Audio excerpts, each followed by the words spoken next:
नमस्कार, myself doctor K S Meena, department of chemistry, MLV government college Bhilwara. हमारा जो आज का जो टॉपिक है वो कोलॉइड स्टेट, तो हम चैप्टर को कंटिन्यू कर रहे हैं। तो आज का टॉपिक है द्रव्यों में ठोस साल, solid in liquid sol. Colloid जो स्टेट है, कोलॉइड की सबसे महत्वपूर्ण और सामान्य जो बात की जाती है, सामान्यतः कोलॉइड पदार्थों के रूप में ज्ञात द्रव में ठोस कोलॉइड को हम क्या कहते हैं? साल कहते हैं। और जो द्रव होता है उसको कहते हैं जेल। इसमें वितरण माध्यम द्रव और वितरित अवस्था ठोस होती है। तो वितरण माध्यम मानी प्रिसिपिटेस, मीडियम और फेज, दोनों की बात की जाए तो इसमें एक ये तो होता है द्रव होता है और ये ठोस होते हैं। जैसे ये अपन जनरली देखते हैं गोंद में, जिलेटिन में, इनको हम जनरली क्या कहते हैं? साल कहते हैं। इनको कैसे बनाया जाता है, इनकी बनाने की क्या मेथोडोलॉजी है? तो सबसे पहले आता है कंडेंसेशन मेथड, मानी संघनन विधि। इस विधि से छोटे छोटे आणविक कणों को प्रेरित कर एक दूसरे के निकट लाया जाता है, मानी क्लोज लाया जाता है, जिससे वह संयुक्त होकर कोलॉइडी कण जितना आकार प्राप्त कर लेते हैं। इसके लिए विभिन्न भौतिक और रासायनिक मतलब अलग अलग मेथड्स इसके लिए यूटिलाइज किया जाता है। पर कंडेंसेशन मेथड का मतलब होता है कंप्रेस करके, मानी दबा करके उसको बनाया जाता है। तो सबसे पहले आता है केमिकल मेथड। केमिकल मेथड में सबसे पहले होता है ऑक्सीडाइजेशन। ऑक्सीडाइजेशन में जैसे ब्रोमीन है, ब्रोमीन का H2S से ऑक्सीडाइजेशन कर लिया, 2HBr बन गया और S कोलाइड मानी सल्फर का कोलाइड यहां पर बन गया। तो ये ऑक्सीडेशन मेथड है, ऑक्सीकरण के द्वारा इस तरह से कोलाइड हम बना सकते हैं। दूसरा आता है रिडक्शन, अपचयन द्वारा। अपचयन में क्या करते हैं कि ऑक्सीजन तो हटाई जाती है, तो धातु लवण विलयन को hydrogen, phosphorus, carbon monoxide, stannous chloride आदि अपचय से अपचित कर धातुओं के कोलाइड विलयन प्राप्त किए जाते हैं। जैसे AuCl, AuCl के SnCl2 के द्वारा विक्रिया कराई जाती है तो गोल्ड का साल बन जाता है और SnCl4 मानी ये प्रोडक्ट के रूप में बाहर निकल जाता है। तो यहां पर हो रहा अपचयन, इसलिए इसे विक्रिया को कहते हैं अपचयन विधि द्वारा कंडेंसेशन, अपचयन कंडेंसेशन विधि द्वारा साल का निर्माण करना। तो यहाँ पर ये जो एग्जांपल है वो रिडक्शन मेथड का है। नेक्स्ट आता है जल अपघटन, HOH के द्वारा।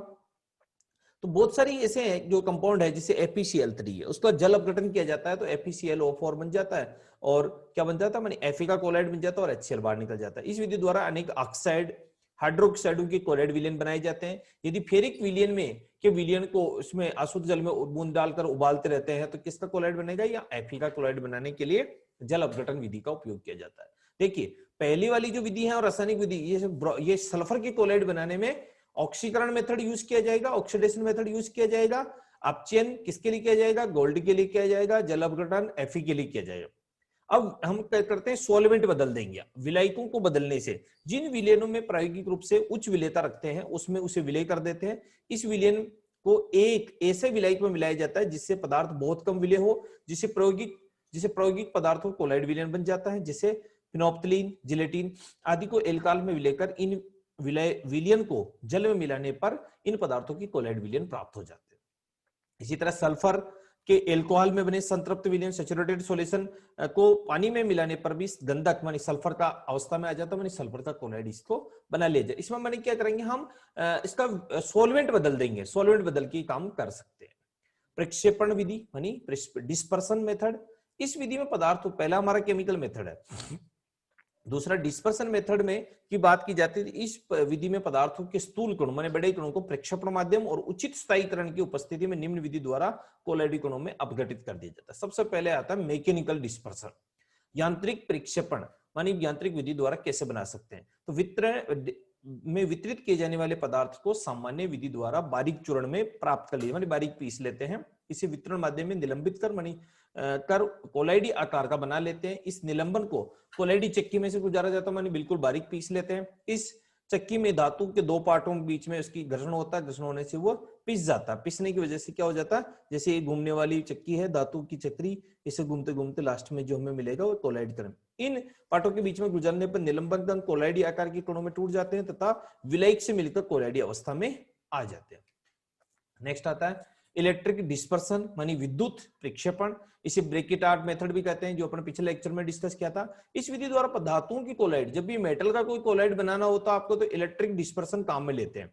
जिन धातुओं को कोलाइड बनाना होता है उसे दो इलेक्ट्रोड के मध्य विद्युत आर्क उत्पन्न किया जाता है। ये इलेक्ट्रोड वितरण माध्यम जल में डूबे रहते हैं। तो यह देखो इस तरह से ही होता है और इसमें नेगेटिव चार्ज एनोड कैथोड के बीच में मेटल का सॉल्यूशन भर देते हैं और उससे कॉल्ड विद्युत आर्क में उष्मा से धातु वाष्प में बदल जाती है। ये कण तुरंत हिम शीतलक मानी बिल्कुल तुरंत ठंडा करके जल द्वारा संघनित होकर कोलॉइड आकार के कणों में बदल जाते हैं और धातुओं की कोलॉइड विलयन प्राप्त होता है। सोना, चांदी, तांबा, मतलब जिसकी प्लेटिनम आदि धातुओं के सोल इसके द्वारा बनाए जाते हैं। इस विधि में पहले प्रक्षेपण और बाद में संघनन दोनों अभिक्रियाएं होती है, मानी ठंडा और गर्म दोनों कर रहे हैं ना, पहले उसको तोड़ रहे हैं फिर उसको कंडेंसेशन कर रहे हैं, तो दोनों विधि द्वारा। ये ब्रैकेट आर्क मेथड, ये नेम मेथड है और ये इंपॉर्टेंट भी है। नेक्स्ट आता है पेप्टिकरण। इस विधि द्वारा ताजा प्रक्षेपित पदार्थ को अवक्षेपों में उपयुक्त विद्युत अपघट्टे, कोई न कोई विद्युत अपघट्टे मिला करके इस प्रकार एल्यूमिनियम हाइड्रोक्साइड का बना सकते हैं, जैसे FeOH और Fe+3 इसमें मिलाया तो Fe इसके साथ ज्वाइंट हो गया एल्यूमिनियम दिया, तो ये विद्युत अपघट्टे कोलाइडिसोल, इसका कोलाइडिसोल बने। पेप्टिकरण प्रेसिपिटेशन मेथड द्वारा भी हम कोलाइड का सोल बना सकते हैं। कोलाइड विलयन का बन गया। अब इसका प्यूरिफिकेशन। कोलाइड विलयन में कुछ विद्युत अपघट्य पदार्थ तथा विलेय अशुद्धियों के रूप में होती है। इन अशुद्धियों के कारण कोलाइड विलयन को अवक्षेपण हो जाता है, अतः इन्हें पृथक कर शुद्ध कोलाइड विलयन प्राप्त करता है। इसके लिए अलग अलग विधि होती है। सबसे पहले आता है अपोहन। वास्तविक विलयनों में कण चरम पत्र या माने कि जो जंतु झिल्ली या के द्वारा छानने पर निकल जाते हैं, परंतु कोलाइडी कण कुछ बड़े आकार के कारण विसरित नहीं होते। क्रिस्टलाइट के कारण की झिल्ली में से या एनिमल मेम्ब्रेन में से विसरण द्वारा कोलाइडी कणों के पृथक्करण को ग्राम ने इसकी स्टडी की, अपोहन का नाम दिया, जिसमें अशुद्ध विलयन को जांतु झिल्ली के थैले में भरकर जल में भरे हुए पात्र में डुबो दिया जाता है। आयनिक अशुद्धियां धीरे धीरे जल में विसरित हो जाती है और शुद्ध साल थैले में बच जाता है। इस तरह से उसको इसमें डुबो देंगे। और इलेक्ट्रोड, ये विद्युत अपोहन है और ये अपोहन, मतलब कि एक में विद्युत धारा प्रवाहित करेंगे, एक में विद्युत धारा प्रवाहित नहीं करेंगे। विद्युत अपोहन में क्या करते हैं, इस प्रक्रिया में अपोहन विद्युत क्षेत्र प्रभाव में होता है। जैसे पात्र, जल पात्र की जांतु झिल्ली वाले थैले के दोनों ओर दो इलेक्ट्रोड ऋणाग्र और धनाग्र लगा देते हैं। दोनों इलेक्ट्रोड के मध्य विभवांतर लगाते हैं।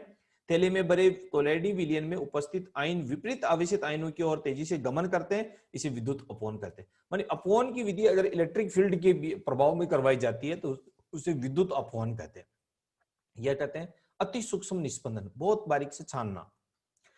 साधारण फिल्टर पत्र में छोटे छिद्रों के आकार बड़े होने के कारण फिल्टर पत्र से छलने पर कोलाइडी कण निकल जाते हैं। यदि इस फिल्टर पत्र को कोलाइडी विलयन से संचित कर दे तो छिद्रों का आकार बड़ा हो जाता है। इसे फिल्टर पेपर को अति सूक्ष्म फिल्टर पत्र कहते हैं। इसे कोलाइडी विलयन को छानना अति सूक्ष्म निस्पंदन कहलाता है। कोलाइडी विलयन का स्कंदन यानी या अवक्षेपण, कोलुगेशन एंड प्रेसिपिटेशन ऑफ कोलाइड। कोलाइडी विलयन में स्कंदन और अवक्षेपण कैसे कर सकते हैं?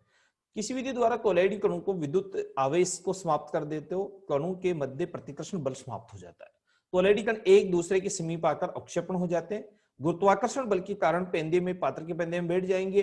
कोलाइडी कणों के इस अवक्षेपण को स्कंदन कहते हैं। माने कोई पदार्थ पेंदे में बैठ जाए उसको स्कंदन कहते हैं, और प्राप्त अवक्षेप को स्कंदन कहते हैं। जो मिला उसको स्कंदन कहते हैं। स्कंदन की प्रक्रिया कोलाइडी विलयनों में किसी विद्युत अपघट्य को मिलाने पर होती है। क्योंकि कोलाइडी कण विपरीत आवेशित कणों का आवेश का अवशोषण कर उदासीन हो जाते हैं। इससे विद्युत आवेश समाप्त हो जाता है और समाप्त होते ही अवक्षेपित हो जाते हैं। यदि आर्सेनिक का कोलाइड में ऋण आवेशित कोलाइडी विलयनों में थोड़ी मात्रा में बेरियम क्लोराइड की कुछ बूंदे मिला दे तो इसका अवक्षेपण हो जाता है।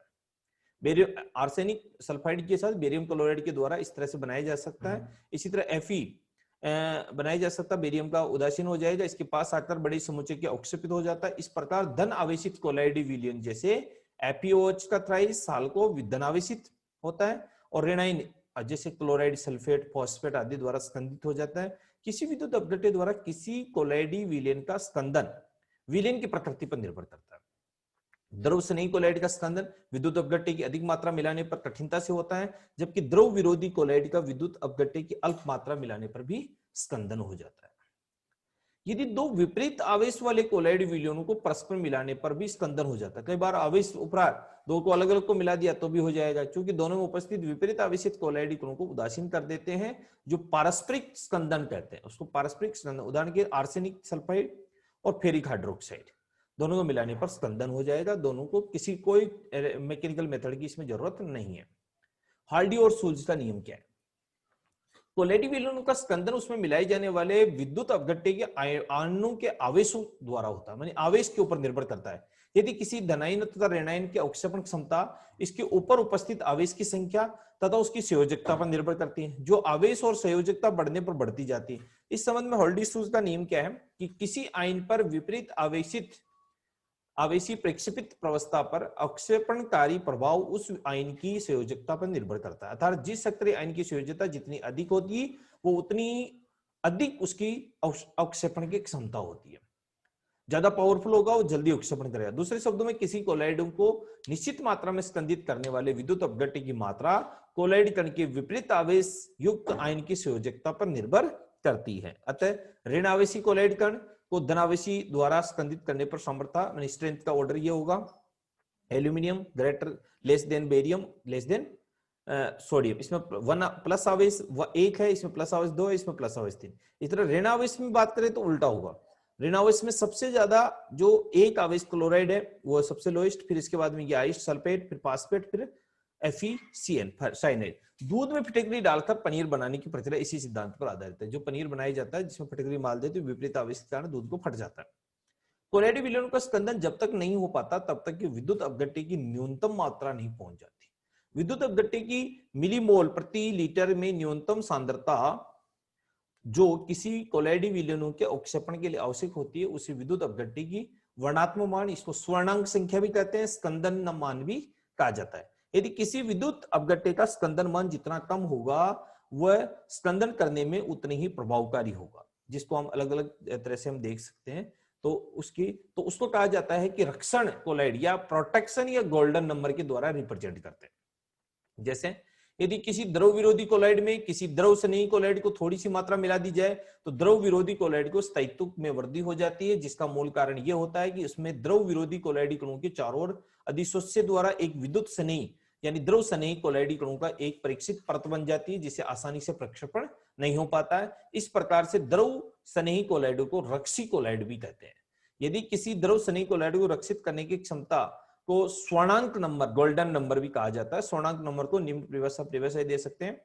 किसी रक्षी कोलाइड की स्वर्णांक संख्या उसके मिलीग्रामों की वो मात्रा है जो गोल्ड साल के 10 मिलीग्राम को 10% सोडियम क्लोराइड के 1 मिली विलियन के प्रभाव में गोल्ड के स्कंदन मानी लाल रंग से नीले रंग में परिवर्तन को रोक देता है। उदाहरण की हीमोग्लोबिन की स्वर्णांक संख्या 0.93 है।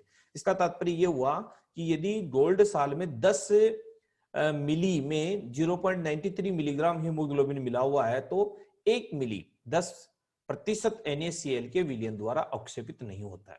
गोल्ड साल का रंग लाल है जो कि स्कंदन के पश्चात नीला हो जाता है। लाल से नीले रंग में परिवर्तन को रोक देता है। किसी पदार्थ की स्वर्णांक संख्या जितना कम होगा उस कोलाइड की रक्षण क्षमता उतनी ही अधिक होगी, मानी वो आराम से अपना रक्षण कर पाएगा, टूटेगा नहीं। जैसे इनके रक्षण क्षमता जिलेटिन की देखते हैं 0.0052 टू 0.01 है। अरबी गोंद जो होता है 0.5 टू 0.25 है। एल्ब्यूमिन में 0.5 से 0.25 है। जैसे आलू का स्टार्च है जो 20 से 25 है। तो इस केसिन है, केसिन जैसे मिल्क में होता है तो केसिन मिल्क वाला इसकी 0.01 से 0.02 है। तो अलग अलग इनकी स्वर्णांक नंबर होता है। धन्यवाद।